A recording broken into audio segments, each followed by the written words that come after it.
My name is Chilo. I'm a spoken word artist, a hip hop artist, by way of Strong Island, also a history teacher and social justice advocate. You know, as a young kid, I liked to write a lot. You know, I was hooked on reading since I was a child, you know, so I was one of them kids that would stay up reading when they tell you to go to bed, and I'm still with the flashlight reading. So, I mean, ever since I was little, I wanted to do that. But I would say maybe in my early teens, when I first started like joining freestyle sessions or taking my raps in front of crowds and or seeing that it could actually move a house party or actually work in some way, shape, form, or fashion, that's when it really clicked for me, you know, that it was something I like to do.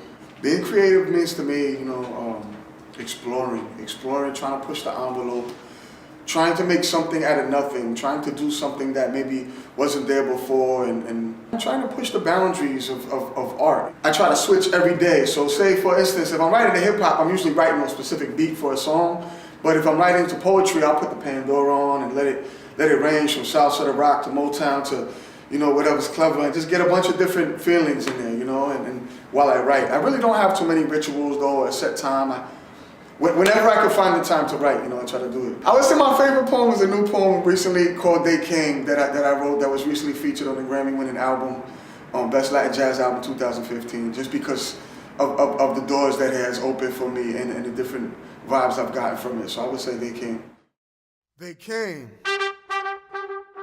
They came from the land of Borinquen, where caciques once ruled, the coquilles cried, and the parrots flew.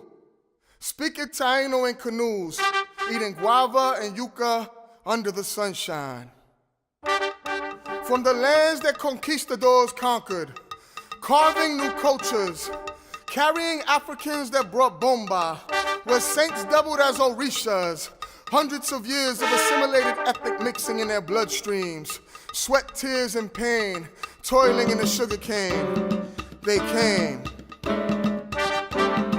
Jibaros working coffee plantations, where cuatros, congas, cowbells, and claves called out into the night. From the forts of El Moro to the rainforests of El Yunque, they came.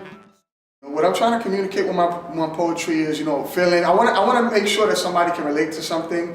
And if I can inspire somebody to teach somebody else something, that's beautiful for me. But most importantly, to try to teach something and try to always convey some type of message. Poetry has changed my outlook on life because it's made me realize that there's so many, like, it takes all kinds, all different types of people. Like, poetry transcends genres, race, you know, color, creed, anything, religion. Like, poetry transcends that, you know, and so poetry to me, I mean, it has brought me places I'd never be able to see before. Poetry is the world to me, you know, in that aspect. We're in a time where the news, you can't really get accurate news from the mainstream news stations. So we're in a time where sometimes we need to be the news, you know, we need to be speaking out about what's going on in the world and what is happening and like be the voice of the time sometimes. So in that aspect, I feel like poetry is very important, you know, it's like modern day griot, you know. You know, a lot of people say, oh, I can't write, I have no poetic skill or something. I would say that there's something for everybody in poetry.